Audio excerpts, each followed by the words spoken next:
Today we're going to remove the driver's side sway bar link on this 2012 Mazda 3. Alright, so looks like this is going to be a size 14 millimeter socket. And there it is. Perfect. I actually have that top one already loose. Figured I'd make a video. I am using my impact to remove this. So there it is. Alright, so I did remove the wheel to make this a lot easier, but removing the wheel is not necessary for this here. For this bottom one here, we're also going to be using a 14 millimeter socket. This time I am using a ratchet.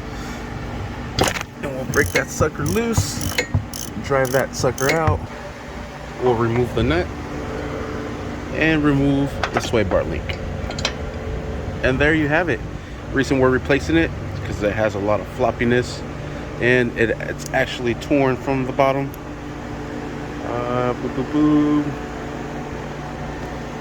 It's torn somewhere.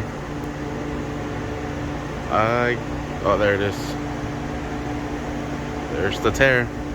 So we're gonna replace them with these new ones. But this video is just how to remove it.